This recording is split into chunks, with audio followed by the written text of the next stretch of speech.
Hey everybody, Eric Chessen, founder of Autism Fitness, leading the movement for movement and prompting you to become an Autism Fitness Certified Pro. If you are ready to register or if you want to learn more, head over to autismfitness.com. The Autism Fitness Level 1 certification is a hybrid program. What does that mean? It means that Section 1 is self-paced. You go through 8, soon to be 9 lessons at your own leisure, and these cover the PAC profile, assessing, programming, exercise strategies, progressions, modifications, behavior support strategies, everything. And then you get to work with me for a full day virtually, live throughout the year.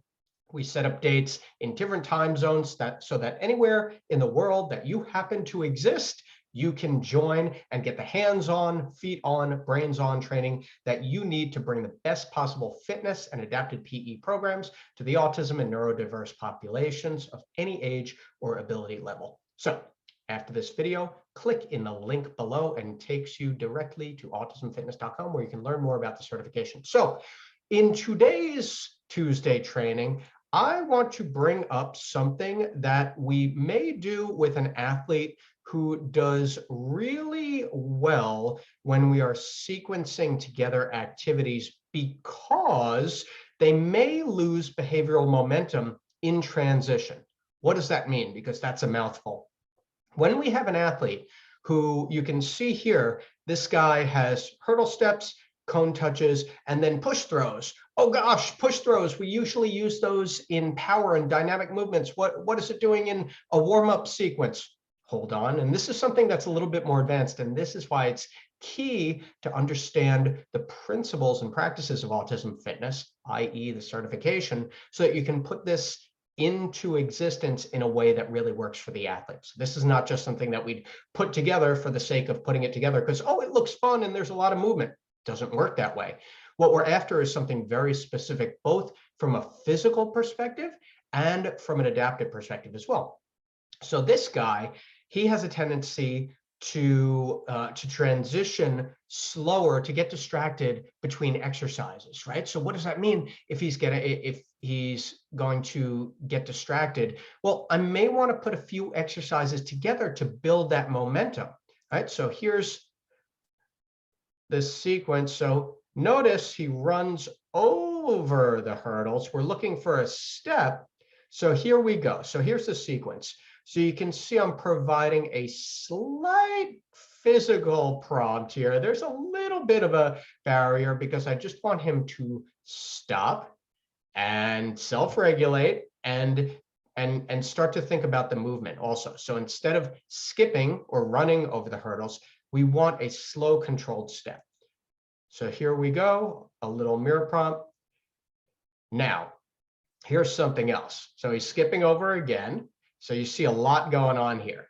We're going to pause because, again, an exercise is only going to be as effective as the way it is being coached and performed.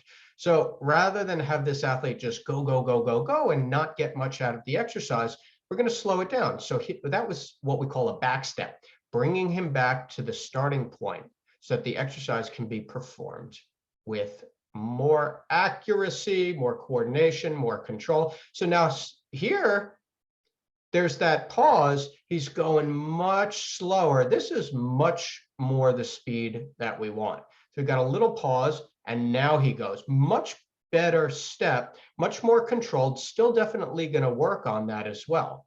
All right. So from there, we finish up that hurdle step. Now I want to show you this sequence. I'm going to go backwards a little bit. So the sequence here, getting the hurdle steps, right? So now he's going slow, got that cone touch, boom. So working on the cone touch. So he goes directly from the hurdle step into the cone touch with no delay, no latency in between. And now we're going to go to a push throw. The push throw is not necessarily mastered yet. So we're still working out this push throw here. So you can see standing in the circle, right? So he's catching it. We're still working at a very modified variation of the push throw, which is fine. We start where we start. And there you go. Now you get a big smile there. So we're still working on this. This is still an exercise in progress. However, the reason that I've put it into this sequence, and the reason, there's a good push throw, and the reason that I put it into the sequence last is, again, that behavioral momentum. He gets the hurdle steps, then he gets the cone touches, and now he's ready for the push throws. This is also an important point when we're talking about our hierarchy. What is the most important thing to get done right now? And can we do multiple things, meaning the exercise and also maintain that level of motivation at the same time? All right.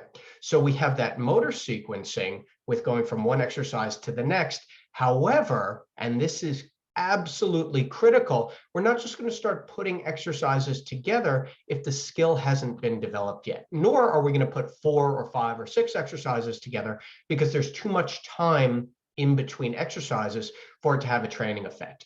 In this case, between the hurdle steps and then the cone touches and then the push throw, the athlete is able to do when he slows down, able to do the hurdle steps, still working on them, that's still modified, able to do the cone touches, those look pretty good, we're getting there. And then that push throw, we're stopping, we're working on the push throw at the end as well. So the reason that we have that 3 exercise sequence is not necessarily for the physiological benefit. We're not just, again, putting 3 exercises together because, oh, more exercises equals better, because it doesn't.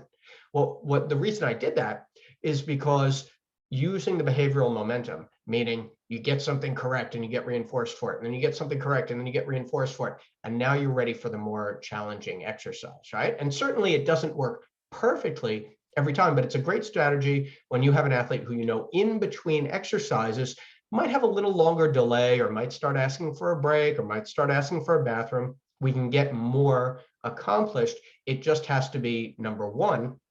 And this is, again, really crucial. If really crucial is a thing, it can just be crucial, right? Number one is to make sure that the exercise is at the appropriate progression or modification for the athlete. Number two, make sure that the exercise selection makes sense for the athlete. And number three, make sure that we are reinforcing with behavior-specific praise where it makes sense. And three, using that back step if we need to. So if the athlete is going too quickly, or if the form or technique starts to break down, we can restart that set, because in order for them to get something out of it, it has to be done within a relative amount of control and adequate performance. That's just how it goes. I'm Eric Chessen, founder of Autism Fitness. Thank you for watching. If this has thoroughly convinced you to become an Autism Fitness Certified Pro, click that link in the description, and I will see you again for another Tuesday training. And if there's something that you want me to cover in a future Tuesday training, just leave a comment in the comment section below. Thanks a lot for watching.